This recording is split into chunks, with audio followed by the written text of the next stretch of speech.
साल 1830। यूरोप की हवाओं में एक अजीब सी बेचैनी थी। सदियों पुराने ताज धूल में मिल रहे थे और आम लोग सड़कों पर उतर आए थे।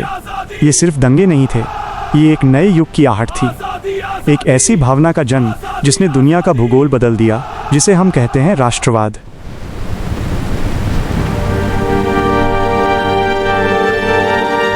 पर रुकिए, आखिर ये राष्ट्रवाद क्या बला है? क्या ये सिर्फ एक नक्शा है? नहीं।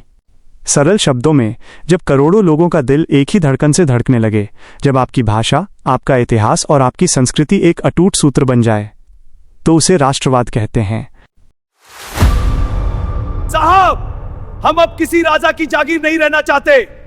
हमें एक नेशन स्टेट चाहिए, जहां हमारी अपनी पहचान हो, हमारा अपना कानून हो।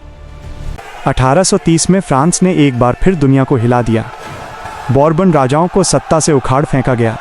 तब ऑस्ट्रिया के चांसलर मेटरनिक ने डरते हुए कहा था, उफ, ये फ्रांस जब भी ये छींकता है तो बाकी पूरे यूरोप को जुकाम हो जाता है। उधर दूर यूनान अपनी आज़ादी की जंग लड़ रहा था। लॉर्ड बायरन जैसे कवियों ने कलम छोड़कर तलवार उठा ली और 1832 की कुस्तुनतुनिया की संधि ने चीख चीख कर कह दिया, अब साम्राज्य नहीं, राष्ट्र बनेंगे। लेकिन राष्ट्रवाद सिर्फ बंदूकों से नहीं फैला, इसे हवा दी रूमानीवाद ने। कलाकारों ने कहा, दिमाग से नहीं, दिल से सोचो। लोक कथाओं और गानों में अपने देश को ढूंढो। रूस ने हमारे पोलैंड को नक्शे से मिटा दिया होगा, पर वो हमारे मज़ुरका लोक नृत्य को कैसे मिटाएंगे? हमारी भाषा ही हमारा असली वतन है। लेकिन फिर आया साल 1848, जब भूख और बेरोजगारी ने जनता के सब्र का बांध तोड़ दिया। सड़कों पर इंसानों का सैलाब आ गया। उदारवादी निकल पड़े बराबरी मांगने। जर्मनी की फ्रैंकफर्ट संसद में उम्मीद की एक किरण जागी, पर राजाओं ने उसे कुचल दिया। हार तो हुई, मगर क्रांति का बीज अब एक वटवृक्ष बन चुका था। अब समय था उन नायकों का जिन्होंने इतिहास को मोड़ दिया।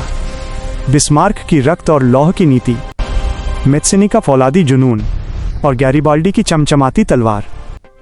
इन जांबाजों ने मिलकर बिखरे हुए राज्यों को जोड़कर इटली और जर्मनी जैसे आधुनिक देशों को खड़ा कर दिया। 1830 के बाद उठी उस लहर ने राजाओं की तानाशाही को हमेशा के लिए इतिहास के पन्नों में दफन कर दिया।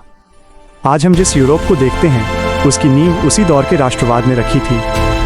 इतिहास की ऐसी ही और रोमांचक कहानियों के लिए सब्सक्राइब करना न भूलें। मिलते हैं अगले एपिसोड में।